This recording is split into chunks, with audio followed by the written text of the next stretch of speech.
15 shows. Billions of dollars spent. Now!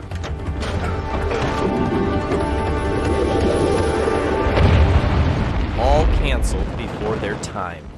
And some of them, they were just starting to get really good. Today, we're counting down 15 lost sci-fi shows that deserve a second chance. The series that networks threw away, that streaming services forgot, and that fans are still fighting for years later.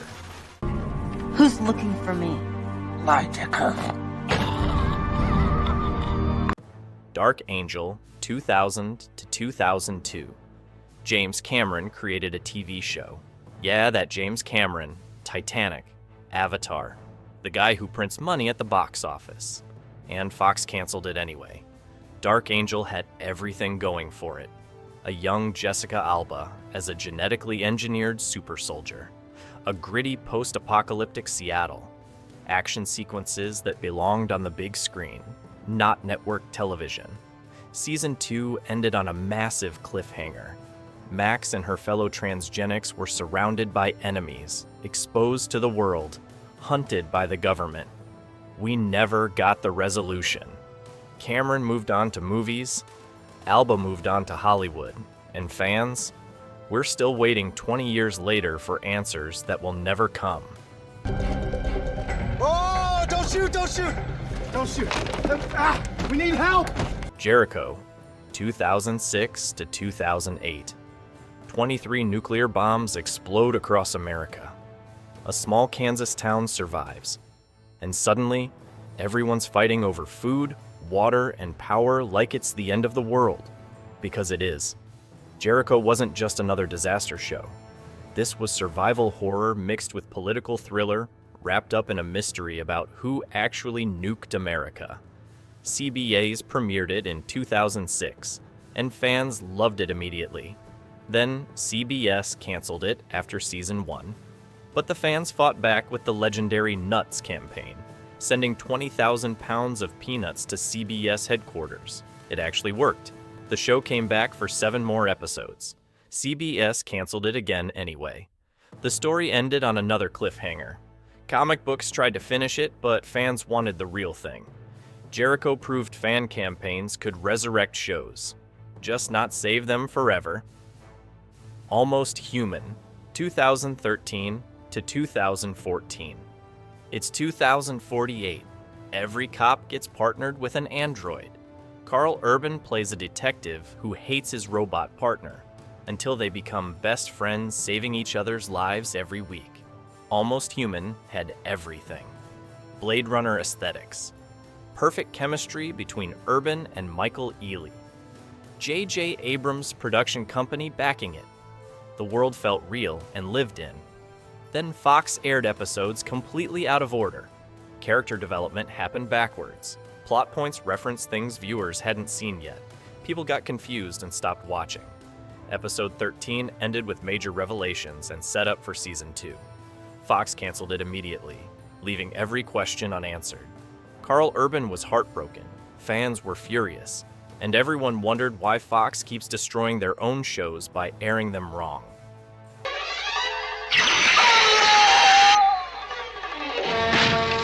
Space 1999, 1975 to 1977. The moon blasts out of Earth's orbit and goes hurtling through space. The 311 people on Moonbase Alpha become accidental explorers, meeting aliens and facing cosmic horrors while trying to find a new home. Space. 1999 was Britain's answer to Star Trek. Jerry Anderson created it with movie-quality special effects and genuinely weird concepts. Season 1 was dark and philosophical, asking big questions about humanity. Then American producers demanded changes for Season 2. More action, more humor, less risk-taking. They added a shape-shifting alien character to lighten the mood. The retool divided fans instantly. The show became safer and less interesting. Ratings didn't improve enough. ITC Entertainment canceled it after 48 episodes. Space. 1999 influenced Babylon 5 and Battlestar Galactica, but never got the recognition it deserved. What's happening in there? I don't know. Systems are offline. Get them back online. I'm trying. Eureka, 2006 to 2012. A small town in Oregon where everyone's a genius, where the sheriff is the only normal person surrounded by mad scientists who accidentally create doomsday devices every Tuesday. Eureka was Sci-Fi Channel's hidden gem for 6 seasons. It blended comedy with science fiction perfectly, warm, funny, and smart without being condescending. The cast had incredible chemistry, the mysteries were clever, and somehow it made quantum physics and artificial intelligence feel accessible and fun. Season 5 got shortened to 13 episodes. The writers scrambled to wrap up storylines they'd planned for years. The finale tried to give closure, but you could feel what was missing. The seasons they deserved but never got. Eureka ended not because it failed, but because networks decided quirky sci-fi comedies weren't worth the investment anymore. I have no intention of using this weapon again, provided that every single non-human in our system leaves. Star Trek, Enterprise, 2001 to 2005. The prequel nobody asked for, set 100 years before Captain Kirk, showing how humanity first stepped into space and met the Vulcans, Klingons, and Romulans. Star Trek, Enterprise had an impossible task. Follow up The Next Generation, Deep Space Nine, and Voyager. Franchise fatigue was real. Fans were tired. And then the show opened with a rock song instead of orchestral music, and half the fan base rage quit immediately. The first 2 seasons were rough. Generic plots, uninteresting characters, stories that felt like rejected scripts from other Trek shows. Critics called it boring. Ratings dropped. UPN was losing patience. The finale insulted everyone. It wasn't even about Enterprise's crew. It was a Next Generation holodeck episode that treated Enterprise like a footnote. 20 years later, fans still hate that ending. Hellinger wants to help you. Who's Hellinger? Hellinger's our boss. You're going to die, but your daughter's going to be better off when you're gone. Flash forward, 2009 to 2010. Everyone on Earth blacks out for 2 minutes and 17 seconds. During that blackout, everyone sees their future exactly 6 months ahead. Some see hope, some see death. And everyone wants to know, can you change what you saw, or is the future inevitable? Flash Forward had one of the most brilliant premises in television history. Based on Robert J. Sawyer's novel, ABC positioned it as the next Lost with mysteries, conspiracies, and questions about fate versus free will. The pilot was spectacular. The global blackout scene was haunting. The setup promised answers about why it happened and who caused it. But then the show got bogged down in too many subplots, too many characters, and not enough momentum. ABC's scheduling didn't help. Long breaks between episodes killed the buzz. Viewers forgot what happened and stopped coming back. The show was building toward the flash-forward date when everyone's visions would come true. But ABC canceled it before that payoff. Is by using 3 parallel distribution channels. Within 5 weeks, the vast majority of the human population will be dead. The event, 2010 to 2011. A man tries to save his girlfriend. That somehow connects to the president discovering a massive government conspiracy, which somehow involves aliens who've been hiding on Earth for 60 years, which somehow threatens to end humanity. The event was NBC's attempt to create the next Lost. They marketed it with mysterious trailers that promised shocking revelations and asked, what is the event? The premiere pulled in 11 million viewers. People were hooked. Then the show started jumping around in time. Flashbacks within flashbacks. Multiple storylines that barely connected. The mysteries piled up faster than answers came. Viewers got confused and frustrated. By mid-season, half the audience had abandoned ship. The finale ended with a portal opening in the sky and an alien planet appearing above Earth. Humanity's extinction was seconds away. NBC canceled it. We never saw what happened next. Journeyman, 2007. Dan Vassar is a newspaper reporter living a normal life.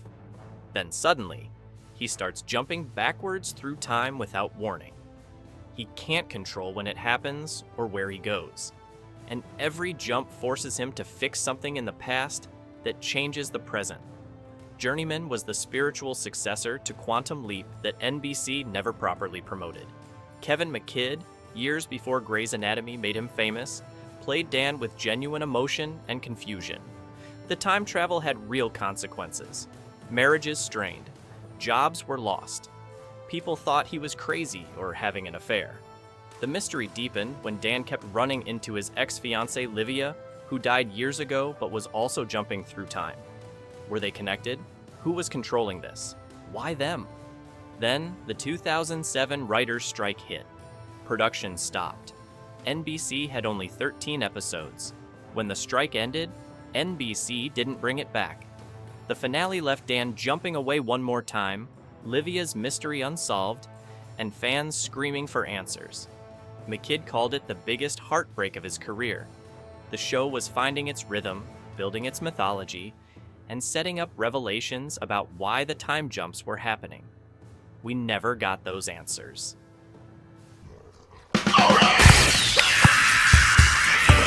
I said, heck of a mess, huh? Whatever. I'm a temp. The Middleman, 2008. A struggling artist gets recruited by a secret agent who fights comic book villains in real life. Robots, aliens, zombies, mad scientists, all while cracking jokes and breaking the fourth wall constantly. The Middleman was based on a comic book series and aired on ABC Family, where nobody could find it. It was too clever for its own good. Rapid-fire dialogue, pop culture references, and self-aware humor that felt 10 years ahead of its time. 12 episodes. That's all we got. The cast had perfect chemistry. The writing was sharp and hilarious. But ABC Family buried it in a terrible time slot with zero promotion. The show ended on a cliffhanger teasing an alien invasion. Fans discovered it years later on streaming and wondered why nobody watched it live. The Middleman deserved to become the cult classic it eventually became, while it was still on the air. Terra Nova, 2011. The year is 2149. Earth is dying. Humanity's last hope? Send families back 85 million years to the age of dinosaurs and start civilization over from scratch. Terra Nova had the most expensive pilot episode in television history, $20 million. Steven Spielberg executive produced it. The dinosaur effects were theatrical quality. Fox promoted it like the next Lost. Then reality hit. Each episode cost $4 million to produce. The storytelling couldn't decide if it wanted to be a family drama or an action thriller. Characters made stupid decisions. The dinosaurs became background decoration instead of actual threats. Behind the scenes, Fox and the producers fought constantly about budget and creative direction. Season 1 ended with mysteries about time travel and corporate conspiracies. Fox canceled it immediately, unable to justify the insane costs for mediocre ratings. The 4,400, 2004 to 2007. 4,400 people who vanished over the past century suddenly reappear. They haven't aged. They don't remember where they were.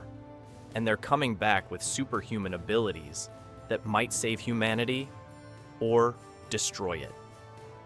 The 4,400 did mystery box storytelling before Lost made it mainstream.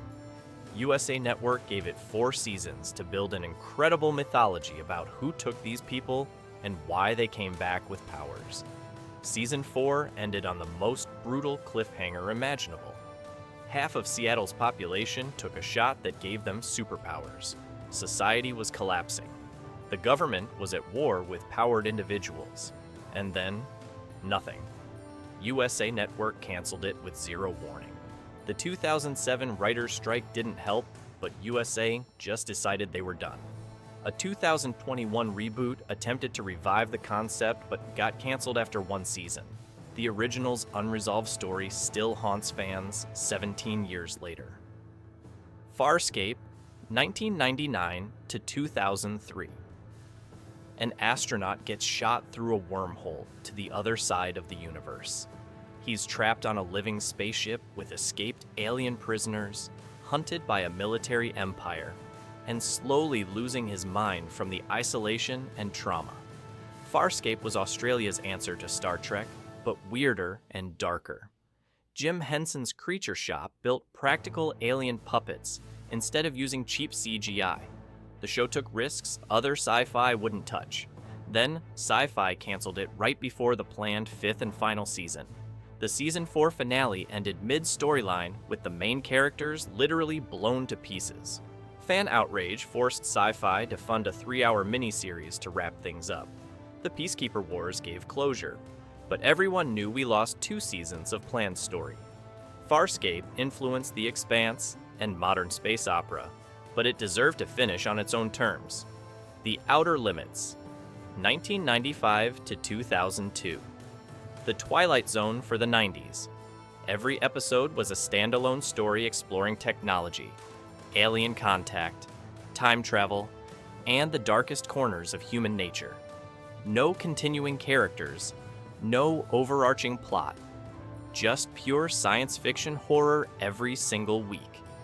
The Outer Limits ran for 7 seasons and 154 episodes on Showtime and Sci-Fi Channel. It featured early career appearances from future stars, Ryan Reynolds, Ewan McGregor, Alyssa Milano. The stories predicted smartphones, AI dangers, social media addiction, and genetic engineering disasters years before they became real. The show deserved better. It was consistently excellent, genuinely scary, and more relevant today than when it aired. But streaming services barely acknowledge it exists, and new sci-fi fans have no idea this show warned us about the future we're living in right now. Firefly, 2002, Joss Whedon created a space western. Cowboys and spaceships, a crew of outlaws trying to survive on the edges of civilization after losing a civil war against an oppressive government. Fox ordered 14 episodes. Then Fox committed television murder. They aired episodes completely out of order, starting with episode 2 instead of the actual pilot. Viewers had no idea who these characters were or why they mattered. Fox scheduled it on Friday nights against baseball playoffs. They moved time slots constantly. 11 episodes aired before Fox canceled it. The remaining 3 never saw television. Firefly died after 3 months. Then something incredible happened. The DVD sales exploded. Fans discovered what Fox destroyed. The outrage was massive. Universal Pictures greenlit Serenity, a theatrical movie to continue the story. Which show do you think deserves to come back? Drop your pick in the comments right now. If you love this video, hit that subscribe button and turn on notifications so you never miss our next deep dive into forgotten sci-fi.